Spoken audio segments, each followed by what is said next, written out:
विद्यार्थी मित्रों, सेठ जे.एस. सोनावाला हाईस्कूल ધોરણ 11 સાયન્સ પ્રકરણ 2માં આપનું હાર્દિક સ્વાગત છે। આપણે અગાઉ પરમાણ્વીય કક્ષકોની ઉર્જા અને પરમાણ્વીય કક્ષકોમાં જોવા મળતા પેટાકોષ અને એમાં સમાવિષ્ટ ઇલેક્ટ્રોનની સંખ્યા વિશેનો અભ્યાસ કરી ચૂક્યા। હવે આજે આપણે પરમાણુમાં કક્ષકોની ગોઠવણી માટે આઉપ-બાઉનો સિદ્ધાંત, પૌલીના નિષેધનો નિયમ, હુન્ડના મહત્તમ ગુણકનો નિયમ અને કક્ષકોની ઉર્જા પર જે આધાર છે એ આધાર વિશે અભ્યાસ કરીશું। સૌપ્રથમ આઉપ-બાઉનો સિદ્ધાંત। આઉપ-બાઉ શબ્દ છે એ જર્મન ભાષામાં એનો અર્થ થાય છે ગોઠવણી અથવા તો રચના। કક્ષકોની રચના એટલે કક્ષકોમાં કઈ રીતે ઇલેક્ટ્રોન ભરાય છે તે। હવે આ સિદ્ધાંત એવું કહે છે કે ધરા સ્થિતિમાં રહેલી કક્ષકો તેમની વધતી ઉર્જાના ક્રમમાં ભરાય છે। આપણે અગાઉ શીખી ગયા મિત્રો કે મુખ્ય ક્વાન્ટમાંકને આધારે એની ધરા સ્થિતિ નક્કી કરવામાં આવે છે। એક મુખ્ય ક્વાન્ટમાંક ધરાવતી કક્ષક 1s જ છે, પણ બે મુખ્ય ક્વાન્ટમાંક ધરાવતી કક્ષકો બે છે 2s અને 2p, જેમાં sનું મૂલ્ય થશે 0 અને પીનું મૂલ્ય થશે 1, માટે 2s કરતાં 2pની ઉર્જા વધારે પ્રમાણમાં જોવા મળશે। પરિણામે ઇલેક્ટ્રોનની ભરાવાની શરૂઆત સૌપ્રથમ 1sમાં થશે, એ પછી 2sમાં, એ પછી 2pમાં। જો બીજા શબ્દોમાં કહીએ તો ઇલેક્ટ્રોન સૌપ્રથમ સૌથી ઓછી ઉર્જાવાળી કક્ષકમાં ગોઠવાય છે અને એ કક્ષક જ્યારે સંપૂર્ણપણે ભરાઈ જાય એ પછી જ ઇલેક્ટ્રોન ઊંચી ઉર્જાવાળી કક્ષકમાં ભરાય છે। એટલે કક્ષકોનો જે ક્રમ છે ઇલેક્ટ્રોન ભરાવા માટેનો અહીં નીચે આપણને આપેલો છે: 1s, 2s, 2p, 3s, 3p, 4s, 3d, 4p, 5s, 4d, 5p, 4f, 5d, 6p અને 7s। આ કઈ રીતે ભરાય છે એ આપણે આ કોષ્ટકને આધારે જોઈએ। જો આમાં 1s છે તો મુખ્ય ક્વાન્ટમાંક nનું મૂલ્ય થશે 1 અને કોણીય વેગમાન ક્વાન્ટમાંક lનું મૂલ્ય થશે 0। એટલે n વત્તા l બંનેનું કુલ ટોટલ જોઈએ તો 1 વત્તા 0 બરાબર 1। એટલે 2sમાં nનું મૂલ્ય 2, lનું મૂલ્ય 0, એટલે 2 પ્લસ 0 બરાબર 2। એટલે 2pમાં nનું મૂલ્ય 2, lનું મૂલ્ય 1, 2 વત્તા 1 બરાબર 3। હવે 2pની જે ઉર્જા છે n બરાબર 2ને નીચેના કરતાં ઓછી ઉર્જા હોય છે। નીચેના એટલે આપણને આપેલા છે નીચે 3s, 3p, એના કરતાં એમાં ઓછી ઉર્જા જોવા મળશે। હવે જો અહીં 3s અને 3p બંનેમાં આપણને મુખ્ય ક્વાન્ટમાંક સમાન જોવા મળે છે।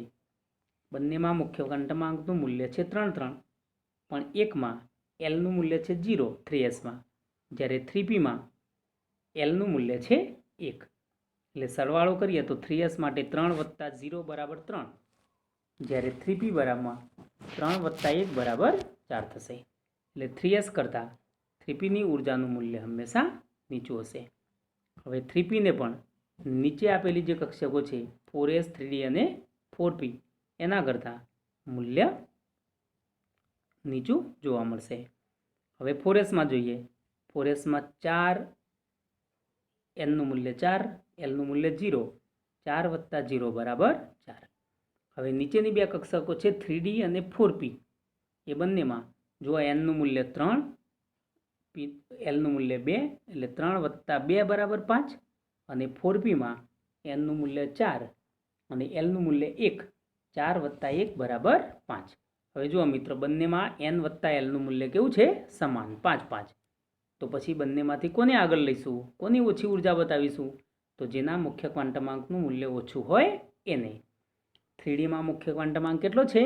3, અને 4pમાં મુખ્ય ક્વાન્ટમાંક કેટલો છે? 4, માટે 3dની ઉર્જા હંમેશા 4p કરતાં ઓછી જોવા મળશે। તો આ જે ક્રમ જોયો મિત્રો આપણે, એ ક્રમ પ્રમાણે કક્ષકોમાં ઇલેક્ટ્રોન ભરાવાની શરૂઆત થશે। હવે આ જે ક્રમ આપેલો છે એ ક્રમ આપણને બાજુમાં એક આકૃતિમાં દર્શાવ્યો છે કે એને યાદ કઈ રીતે રાખી શકાય।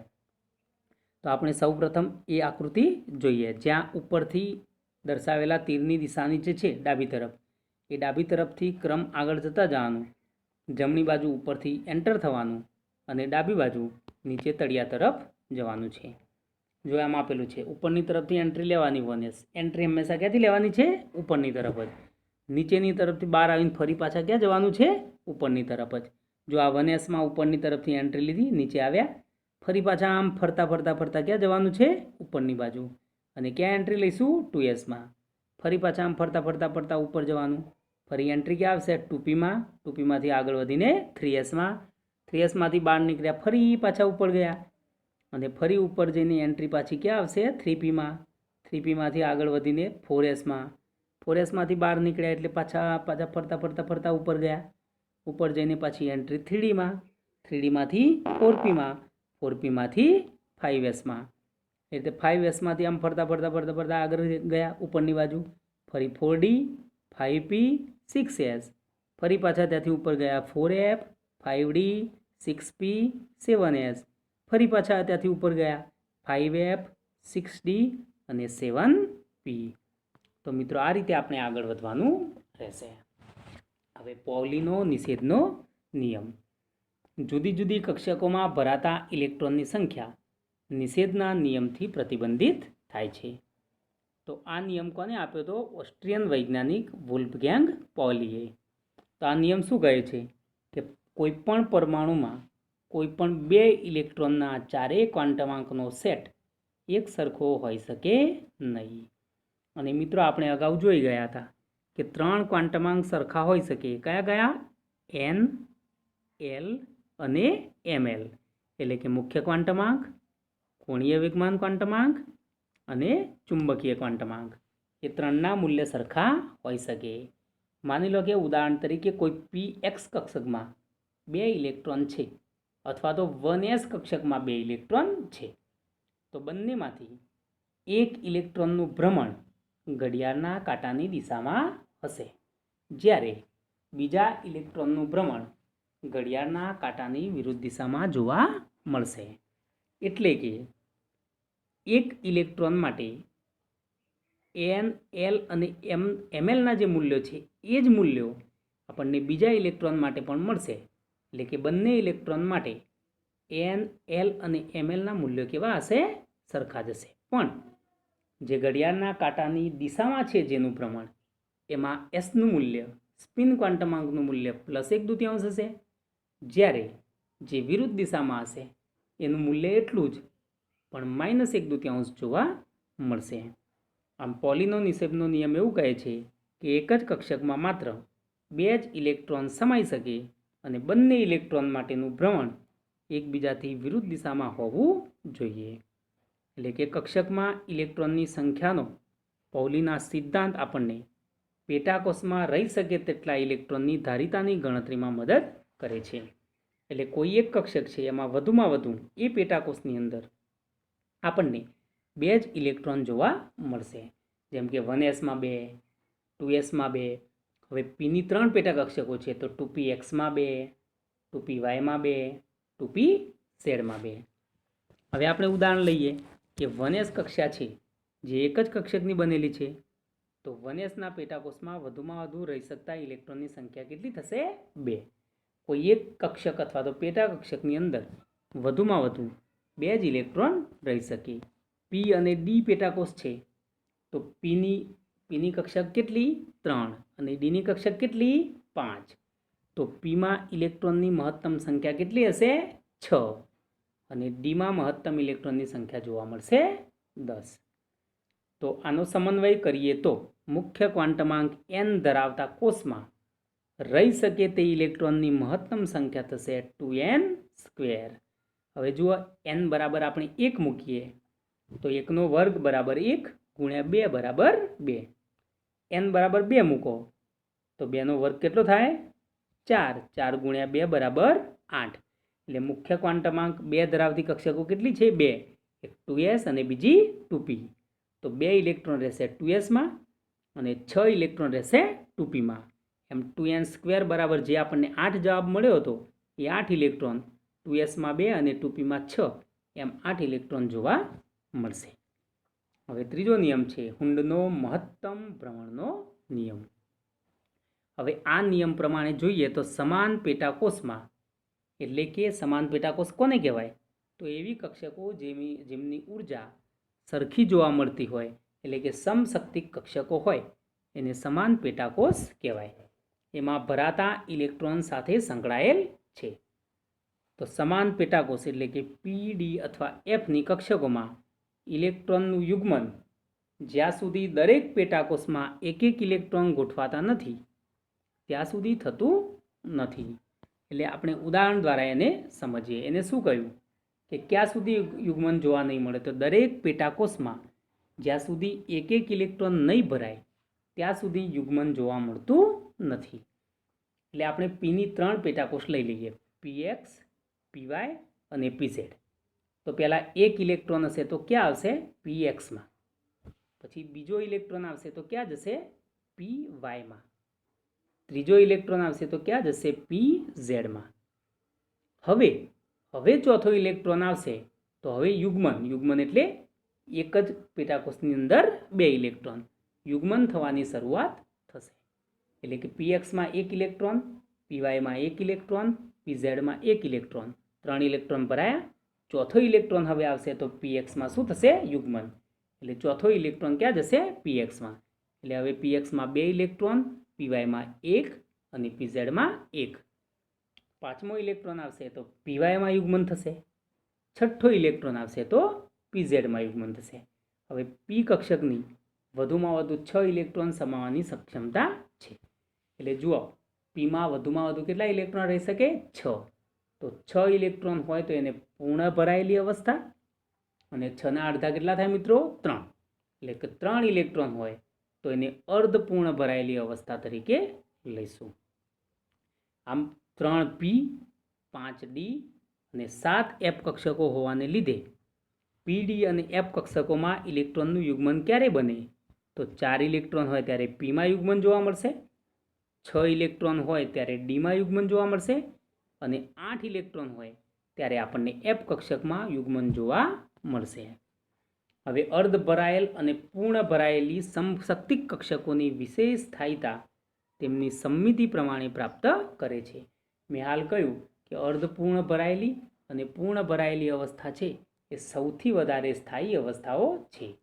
પી કક્ષકમાં 3 ઇલેક્ટ્રોન અર્ધપૂર્ણ ભરાયેલી અવસ્થા છે અને 6 ઇલેક્ટ્રોન પૂર્ણ ભરાયેલી અવસ્થા છે. એ રીતે પી કક્ષકમાં 5 ઇલેક્ટ્રોન અર્ધપૂર્ણ અવસ્થા છે, જ્યારે 10 ઇલેક્ટ્રોન એ પૂર્ણ ભરાયેલી અવસ્થા છે. જ્યારે એફ કક્ષકમાં 7 ઇલેક્ટ્રોન એ અર્ધપૂર્ણ અવસ્થા છે, જ્યારે 14 ઇલેક્ટ્રોન એ પૂર્ણ ભરાયેલી અવસ્થા છે. હવે પરમાણુઓની ઇલેક્ટ્રોનીય રચના. હવે પરમાણુઓની ઇલેક્ટ્રોનીય રચના માટે પરમાણુની કક્ષકોમાં ઇલેક્ટ્રોનની વહેંચણી જે છે એને આપણે ઇલેક્ટ્રોનીય રચના તરીકે લઈશું. ઉપરોક્ત જે પાયાના નિયમો આપ્યા છે એ નિયમો પ્રમાણે ઇલેક્ટ્રોનની ગોઠવણીનું સંચાલન થાય છે. એટલે ઉપરોક્ત નિયમોને ધ્યાનમાં રાખીને આપણે જુદી જુદી પરમાણુય કક્ષકોમાં જુદા જુદા પરમાણુની ઇલેક્ટ્રોન રચનાને સહેલાઈથી લખી શકીએ છીએ. હવે ઇલેક્ટ્રોનીય રચના માટે 2 રીતની ગોઠવણી છે. અહીં જુઓ, પહેલી રીત આપેલી છે કે એસની એ ઘાત, પીની બી ઘાત અથવા તો ડીની સી ઘાત, એને શું કહેવાય? સંકેતોવાળી ભાષા. અને બીજું છે કક્ષકીય ચિતાર. તો એ નીચે મિત્રો આપણને ખાના દોરીને આપેલા છે. એસમાં 1 ખાનું છે, પીમાં 3 ખાના છે અને ડીમાં 5 ખાના છે. હવે જેમ જેમ ઇલેક્ટ્રોન દર્શાવવાના હોય એમ આપણે એને મૂકતા જઈશું. તો પ્રથમ સંકેતમાં પેટાકોષને એવી રીતે દર્શાવવામાં આવે છે કે સંબંધિત અક્ષર સંજ્ઞા લખવામાં આવે છે. હાજર ઇલેક્ટ્રોનની સંખ્યા છે એને મૂર્ધક તરીકે, એટલે ઉપર જે એ આપેલો છે, બી આપેલો છે અને સી આપેલો છે એને આપણે મૂર્ધક કહીશું. એટલે જેટલા ઇલેક્ટ્રોન હાજર હોય એને આપણે મૂર્ધક તરીકે લખવાના છે. જુદી જુદા કોષની પેટાકોષોને તેમના મુખ્ય ક્વોન્ટમાંક તેમના પેટાકોષ પહેલાં લખવામાં આવે છે. એટલે કે એસ છે તો એના પહેલાં એનો પેટાકોષ 1s હોય અથવા તો 2s હોય તો 2 લખવાના, 3s હોય તો 3 લખવાના. એ રીતે પી માટે 2p હોય તો 2 લખીશું, 3p હોય તો 3 લખીશું।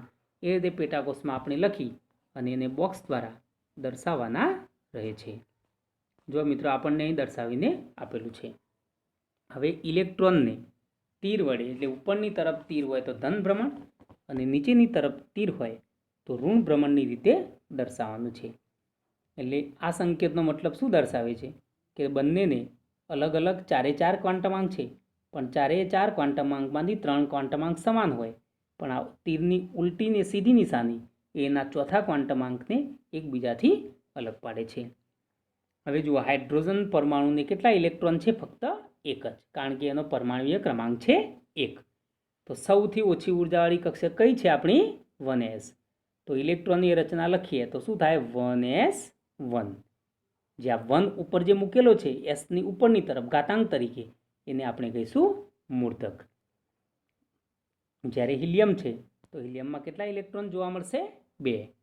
એટલે એના માટે સાંકેતિક ભાષામાં લખાય કે 1s2। અહીં આપણને મિત્રો આપેલું છે 1s2। હવે એને કક્ષકીય ચિતાર પ્રમાણે લખવું હોય તો જો હાઇડ્રોજનમાં 1 જ ઇલેક્ટ્રોન છે, માટે ધન ભ્રમણ ધરાવતું તીર દર્શાવવાનું રહેશે। હિલિયમમાં 2 ઇલેક્ટ્રોન છે તો પહેલું તીર ધન ભ્રમણવાળું અને બાજુમાં જ બીજું તીર ઋણ ભ્રમણવાળું, કારણ કે 1sમાં વધુમાં વધુ કેટલા ઇલેક્ટ્રોન સમાઈ શકે મિત્રો? 2। લિથિયમના ત્રીજા ઇલેક્ટ્રોનને આપણે 1s કક્ષકમાં દાખલ કરીશું નહીં, કારણ કે એને દાખલ થવાની છૂટ નથી, કારણ કે પોલીના નિયમ પ્રમાણે જોઈએ તો એક જ પેટા કક્ષકની અંદર વધુમાં વધુ 2 ઇલેક્ટ્રોન જ રહી શકે છે। તો પૌલીના નિયમ પ્રમાણે હવે બીજી કક્ષક કઈ આવશે? તો 2s। તો હિલિયમ માટેની રચના કઈ થાય? લિથિયમ માટે પરમાણુય ક્રમાંક છે 3, તો પહેલા 2 ઇલેક્ટ્રોન 1sમાં અને 1 ઇલેક્ટ્રોન 2sમાં, એટલે એની ઇલેક્ટ્રોનની રચનાને સાંકેતિક ભાષામાં લખાય 1s2 2s1। હવે 2s કક્ષકમાં 1 કરતાં વધારે ઇલેક્ટ્રોન સમાઈ શકે છે, એટલે એના પછી 4 પરમાણુય ક્રમાંક ધરાવતું તત્વ છે બેરિલિયમ। તો બેરિલિયમની રચના કેવી થશે? 1s2 અને 2s2, 2 + 2 = 4 ઇલેક્ટ્રોન થઈ ગયા। હવે પછીના 6 તત્વો છે જેમાં બોરોનનો પરમાણુય ક્રમાંક છે 5, એટલે 1s2 2s2 2p1। એ પછી કાર્બન છે જેનો પરમાણુય ક્રમાંક છે 6, તો 1s2 2s2 2p2। એના પછી નાઇટ્રોજન પરમાણુય ક્રમાંક 7, તો 1s2 2s2 2p3। ઓક્સિજન પરમાણુય ક્રમાંક છે 8, 1s2 2s2 2p4। એના પછી ફ્લોરિન છે પરમાણુય ક્રમાંક 9, 1s2 2s2 2p5। અને 10 નંબરનું તત્વ છે નિયોન, 1s2 2s2 2p6। હવે 2pની ઇલેક્ટ્રોન સમાવવાની ક્ષમતા પૂરી। નિયોનમાં મહત્તમ 2pમાં 6 ઇલેક્ટ્રોન ભરાઈ ગયા, હવે 2pમાં વધારાનો એક પણ ઇલેક્ટ્રોન આવી શકશે નહીં। તો આ પદ્ધતિમાં આપણે નિયોન સુધી ઇલેક્ટ્રોનની રચનાને દર્શાવી શકીએ છીએ। તો આ મિત્રો અહીં આપણને ઇલેક્ટ્રોનની રચના દર્શાવેલી છે। પહેલાં લિથિયમ 3 પરમાણુય ક્રમાંક છે, માટે 1sમાં 2 ઇલેક્ટ્રોન અને 2sમાં 1। પછી બેરિલિયમ પરમાણુય ક્રમાંક 4, એટલે 1sમાં 2 2sમાં પણ 2। પછી બોરોનમાં 5 છે, એટલે 1sમાં 2 2sમાં 2 અને 2pની પહેલી કક્ષકમાં 1। પછી કાર્બનમાં 1sમાં 2 2sમાં 2 2pxમાં 1 પહેલીમાં અને 2pની બીજીમાં 1। આપણે અગાઉ જોયું મહત્તમ ભ્રમણનો નિયમ, મહત્તમ ભ્રમણના નિયમ પ્રમાણે પહેલાં કેવા ઇલેક્ટ્રોન આવશે? અયુગ્મિત, એટલે દરેકમાં 1 1। જુઓ નાઇટ્રોજનમાં છે ને 1sમાં 2 2sમાં 2 અને 2pમાં પહેલીમાં 1 બીજીમાં 1 ને ત્રીજીમાં 1। હવે ઓક્સિજનમાં યુગ્મન થવાની શરૂઆત થશે, એટલે ઓક્સિજન માટે 1sમાં 2 2sમાં 2 2pની પહેલી કક્ષકમાં 2 2pની બીજીમાં 1 અને 2pની ત્રીજીમાં પણ 1। ફ્લોરિનમાં 2 કક્ષકોમાં યુગ્મન છે 2pની, અને નિયોનમાં 2pની 3 કક્ષકોમાં આપણને યુગ્મન જોવા મળશે। હવે સોડિયમ Na એટલે પરમાણુય ક્રમાંક કેટલો છે? 11, 1s2 2s2 2p6 3s1 થી લઈને આર્ગોન પરમાણુય ક્રમાંક છે 18।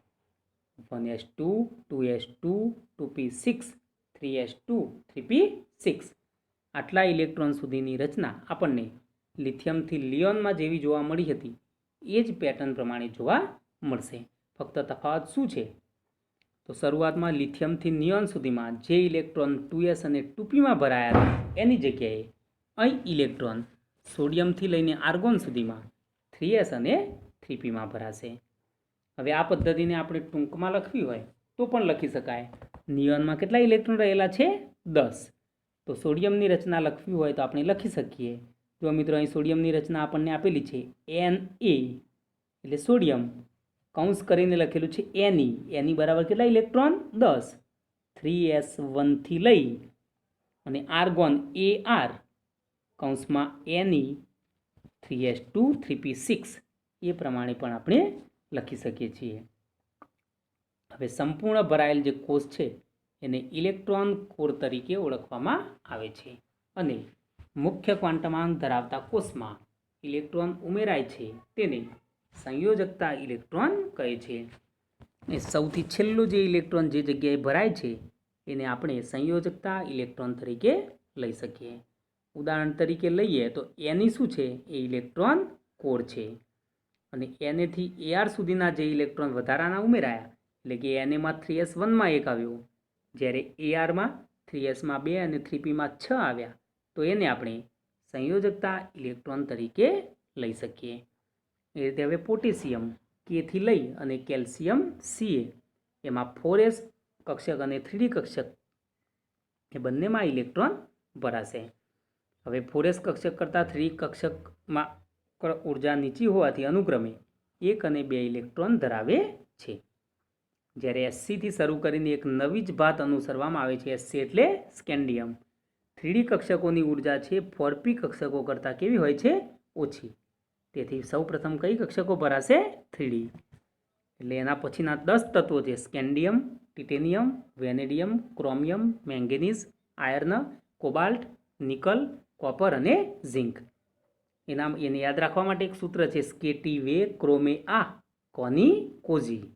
એ સૂત્ર દ્વારા આપણે 10 નામ યાદ રાખી શકીએ.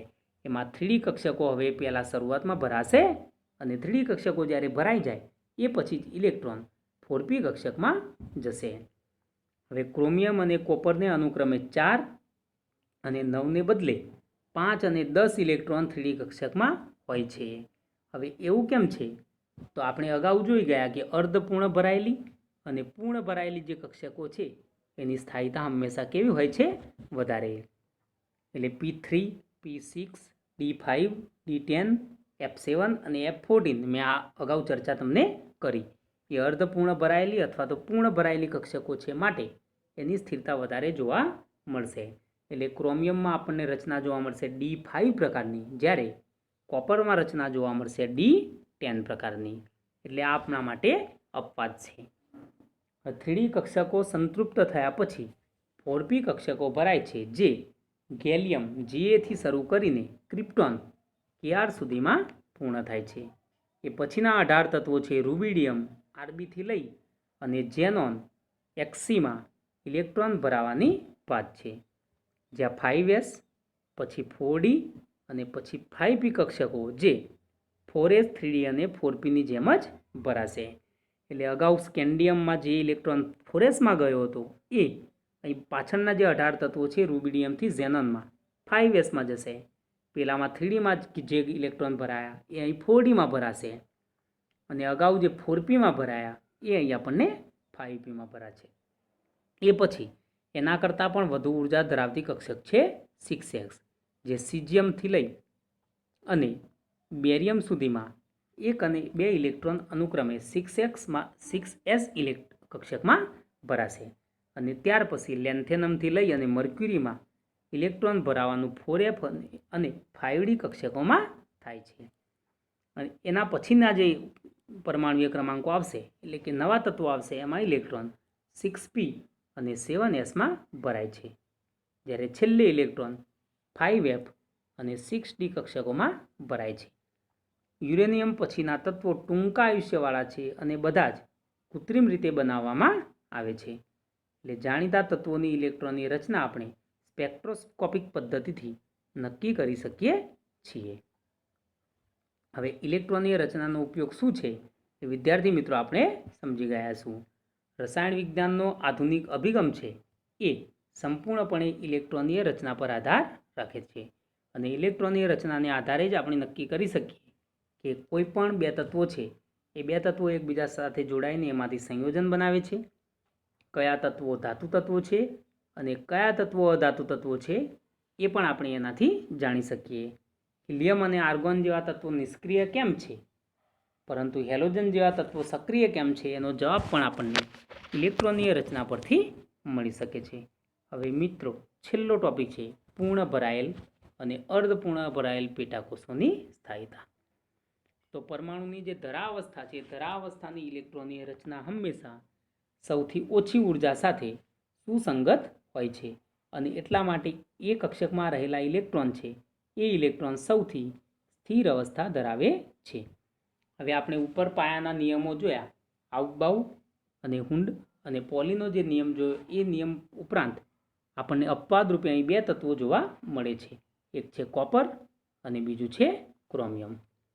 આ બે પેટાકોષ છે એમાં 4s અને 3d એ બંને કક્ષકોમાં ઇલેક્ટ્રોન ભરાય છે, પણ બંને કક્ષકોની જે ઉર્જાની ક્ષમતા છે એ ઉર્જાની ક્ષમતામાં તફાવત ખૂબ જ ઓછો છે. એટલે કે 4s એ નીચી ઉર્જા ધરાવે છે જ્યારે 3d એ ઊંચી ઉર્જા ધરાવે છે. છતાં પણ અર્ધપૂર્ણ અને પૂર્ણ ભરાયેલી કક્ષકોની રચના કેવી જોવા મળે છે? સ્થાયી. અને એટલા માટે સીઆરમાં જે રચના છે 3d5 4s1, હવે જો 3d5માં ડીમાં 5 ઇલેક્ટ્રોન છે એટલે અર્ધપૂર્ણ ભરાયેલી છે. 4sમાં કેટલા ઇલેક્ટ્રોન છે? 1 ઇલેક્ટ્રોન, એટલે એ પણ અર્ધપૂર્ણ ભરાયેલી છે. તો એ રચના વધારે સ્થાયી છે. એની ધરાવસ્થાની રચના કઈ હોય? 3d4 4s2. તો એમાં 4sમાં પૂર્ણ ભરાયેલા છે પણ 3dમાં કેવા છે? અપૂર્ણ છે, માટે એના કરતાં વધારે સ્થાયી છે. એટલે ક્રોમિયમમાં 3d4 4s2ની જગ્યાએ 3d5 4s1 રચના જોવા મળશે. જ્યારે કોપરની જે રચના છે એમાં 3d9 4s2ની જગ્યાએ 3d10 4s1 રચના આપણને જોવા મળશે.